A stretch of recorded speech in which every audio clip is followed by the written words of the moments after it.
V K Sanoj, താങ്കളിലേക്ക് തന്നെയാണ് വരുന്നത്. ഇപ്പോൾ ഇന്ന് CPIM സംസ്ഥാന സെക്രട്ടറി പറഞ്ഞതുപോലെ തെരഞ്ഞെടുപ്പ് കഴിഞ്ഞ് റിസൾട്ടിനിടയിലുള്ള ഒരു മാസമാണ്. മാധ്യമങ്ങൾക്ക് പ്രത്യേകിച്ച് ഒന്നും തന്നെ പറയാനില്ല, ചർച്ച ചെയ്യാനില്ല. ഡ്രൈ ഡേ ആണ് മാധ്യമങ്ങൾക്ക്.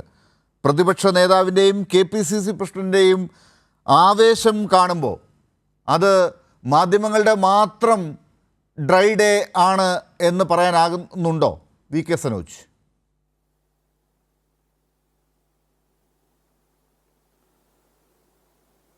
ഇവിടെ ഒരുപറ്റം മാധ്യമങ്ങളും പ്രതിപക്ഷവും ചേർന്ന് നടത്തിയിട്ടുള്ള ഒരു ഗൂഢാലോചനയുടെ ഭാഗമായിട്ടാണ് ഇപ്പോൾ ഈ പ്രചരണമാകെ പടച്ചു വിട്ടുകൊണ്ടിരിക്കുന്നത്.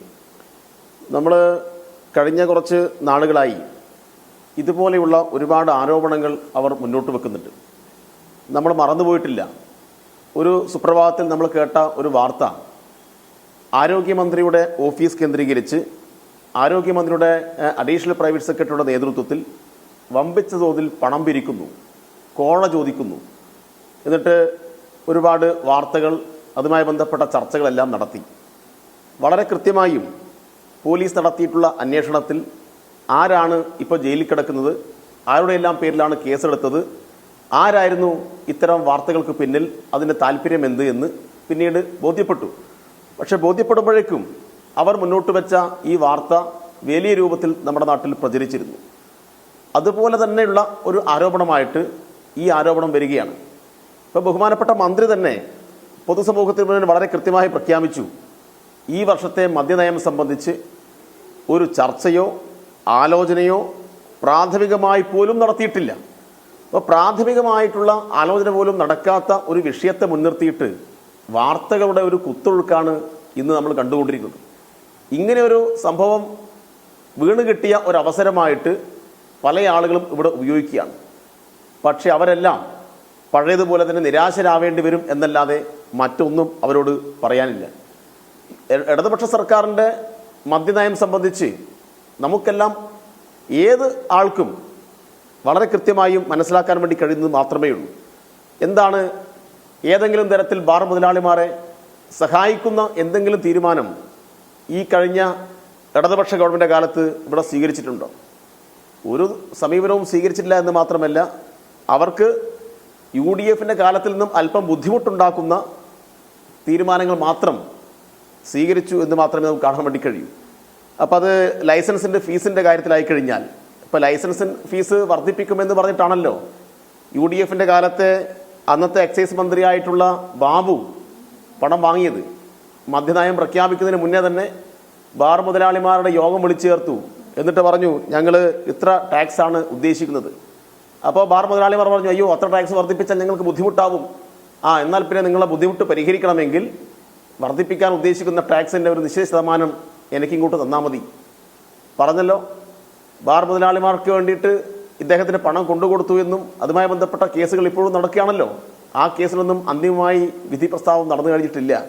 അപ്പോൾ വളരെ കൃത്യമായിട്ട് UDFൻ്റെ കാലത്ത് ടാക്സിൻ്റെ പേരിൽ ബാർ മുതലാളിമാരെ വിളിച്ചു വരുത്തി ടാക്സ് ഇളവ് കൊടുക്കാൻ വേണ്ടിയിട്ട് പണം വാങ്ങിയ അനുഭവമാണ് UDFൻ്റെ കാലത്ത് കാണാൻ വേണ്ടി കഴിഞ്ഞെങ്കിൽ, ഇടതുപക്ഷത്തിൻ്റെ കാലത്ത് കഴിഞ്ഞ 8 വർഷത്തിനിടയിൽ 12 ലക്ഷം രൂപ ഈ നികുതി ഇനത്തിൽ നേരെ 50% വർധനവ് വരുത്തിയതായിട്ടാണ് നമുക്ക് കാണാൻ വേണ്ടി കഴിയുക. അപ്പോൾ ഇത്രമാത്രം സുവ്യക്തമായിട്ടുള്ള നിലപാട് ഇത്തരം കാര്യങ്ങളെല്ലാം സ്വീകരിച്ചു എന്ന് നമുക്ക് കാണാൻ വേണ്ടി കഴിയും. ഇങ്ങനെ ഇപ്പോൾ ഇവർ ഉന്നയിക്കുന്ന വാദം എന്താണ്? ഡ്രൈ ഡേ പിൻവലിക്കാൻ വേണ്ടി എന്നാണ്.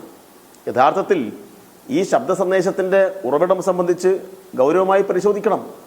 ഈ ശബ്ദ സന്ദേശത്തെ മുൻനിർത്തിയിട്ടാണല്ലോ ഇപ്പോൾ വ്യാപകമായിട്ടുള്ള ഈ പുകമറ ഇവിടെ സൃഷ്ടിക്കുന്നത്. ബഹുമാനപ്പെട്ട മന്ത്രി തന്നെ ആ കാര്യങ്ങൾ അന്വേഷിക്കണമെന്ന് ആവശ്യപ്പെട്ട് DGP കത്തെഴുതുകയുണ്ടായി. കാര്യങ്ങൾ അന്വേഷിക്കട്ടെ, ബഹുമാനപ്പെട്ട DGPയും അതുമായി ബന്ധപ്പെട്ട ഉദ്യോഗസ്ഥന്മാരും അതിനകത്ത് അന്വേഷണം നടത്തട്ടെ. യാതൊരു അന്വേഷണത്തെയും ഇടതുപക്ഷം ഭയപ്പെടുന്നില്ല.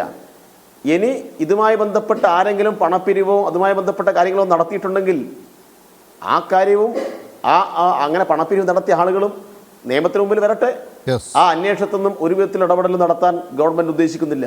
സ്വതന്ത്രമായി നിഷ്പക്ഷമായി അന്വേഷണം നടക്കട്ടെ.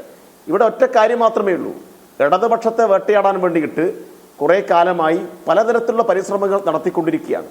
അത് മുഖ്യമന്ത്രിയുടെ മകളെ കേന്ദ്രീകരിച്ച് നമ്മൾ കണ്ടു. എന്തൊക്കെ ആരോപണങ്ങളായിരുന്നു? കോടതിയെടുത്ത് തോട്ടിലെറിഞ്ഞു കളഞ്ഞില്ലേ? ആ തോട്ടിലെറിഞ്ഞതിന് മുന്നേ എത്ര ചർച്ചകളാണ് കേരളത്തിലെ മുഖ്യധാരാ മാധ്യമങ്ങൾ നടത്തിയത്? എത്ര ചർച്ചകൾ നടത്തി? മാസപ്പടി എന്ന് പറഞ്ഞ് വ്യാപകമായ പ്രചരണം സംഘടിപ്പിച്ച ആ കേസ് കോടതിയിലെത്തിയപ്പോൾ തെളിവില്ല. എന്തിൻ്റെ അടിസ്ഥാനത്തിലാണ് ഇങ്ങനെ ഒരു കേസ്? ഇത് ശല്യക്കാരനായിട്ടൊരു വ്യവഹാരിയാണ് എന്ന് ആക്ഷേപിച്ച് ആ കേസ് എടുത്തു കളഞ്ഞ അനുഭവം നമ്മുടെ മുമ്പിലുണ്ടല്ലോ. അതുകൊണ്ട് ഇടതുപക്ഷത്തെ ദുർബലപ്പെടുത്താനും ഇടതുപക്ഷത്തെ വേട്ടയാടാനും വേണ്ടി വ്യാപകമായ രൂപത്തിൽ ഇത്തരം പ്രചരണങ്ങൾ ഇനിയും വരും. പക്ഷേ ആ പ്രചരണം കൊണ്ടൊന്നും കോൺഗ്രസ് രക്ഷപ്പെടാൻ വേണ്ടി പോകുന്നില്ല. കോൺഗ്രസ് ആ പ്രചരണങ്ങൾ കൊണ്ട് രക്ഷപ്പെടാൻ വേണ്ടി പോകുന്നില്ല. കോൺഗ്രസിന്റെ നേതൃത്വം ഇത്തരം കാര്യങ്ങൾ പറയുമ്പോൾ തന്നെ ആളുകൾ ഇപ്പൊ ചിരിയ. രമേശ് ചെന്നിത്തലയായിരുന്നു നേരത്തെ കുറെ കാര്യങ്ങൾ ഇങ്ങനെ അവതരിപ്പിച്ചത്, ഒന്നും ക്ലച്ച് പിടിച്ചില്ല. ഇപ്പോഴിതാ പുതിയ പ്രതിപക്ഷ നേതാവ് വി ഡി സതീശനും അദ്ദേഹത്തിന്റെ മറ്റ് അനുയായികളായിട്ടുള്ള കുറച്ച് ആളുകളും കൂടി ചേർന്നിട്ട് ഈ വാദങ്ങൾ മുന്നോട്ട് വെക്കുകയാണ്. പച്ച കള്ളം പ്രചരിപ്പിക്കുന്നു. ഇപ്പോഴെന്താ, ഞാൻ ഇപ്പോൾ ഒരു ചാനൽ ചർച്ചയിൽ കേട്ടത്, ഈ 2 വർഷം മുന്നെയാണ് IT പാർക്കുകളിൽ മദ്യം വിളമ്പാൻ ആവശ്യമായിട്ടുള്ള ഒരു നയം സംബന്ധിച്ച് അതുമായി ബന്ധപ്പെട്ട ചർച്ച നടക്കുന്നത്. അപ്പോൾ അതുമായി ബന്ധപ്പെട്ട് അന്നത്തെ സബ്ജക്ട് കമ്മിറ്റിയിൽ ഉണ്ടായിട്ടുള്ള ചർച്ച അതാണ് ഇപ്പോൾ നടന്നത് എന്ന് രൂപത്തിൽ വ്യാഖ്യാനിക്കുകയാണ്. അപ്പോൾ പഴയ കുറേ സംഭവങ്ങളൊക്കെ ചേർത്ത് പിടിച്ചിട്ട് പെട്ടെന്ന് സാധാരണ ആളുകൾക്ക് ഇതെല്ലാം ചേർത്ത് വെച്ച് വർത്തമാനം പറയുമ്പോൾ മനസ്സിലാവില്ല. ഓരോ കാര്യത്തിൻ്റെയും രേഖയൊന്നും നമ്മുടെ നാട്ടിലെ സാധാരണക്കാരൻ്റെ കയ്യിലുണ്ടാവില്ല.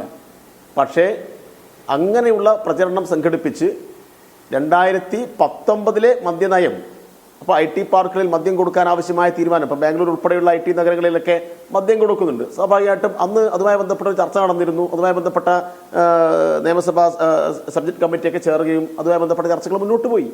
അപ്പോൾ ആ ചർച്ച ഇതാ ഇപ്പോൾ ഡ്രൈ ഡേ പിൻവലിക്കാൻ ആവശ്യമായിട്ടുള്ള ചർച്ചയാണ് എന്ന രൂപത്തിൽ കൂട്ടിക്കുഴച്ച് ജനങ്ങൾക്ക് മുന്നിൽ അങ്ങ് അവതരിപ്പിക്കുകയാണ്. ഇതൊക്കെ ഉത്തരവാദിത്തപ്പെട്ട കോൺഗ്രസിന്റെ നേതൃത്വമാണ് അവതരിപ്പിക്കുന്നത്.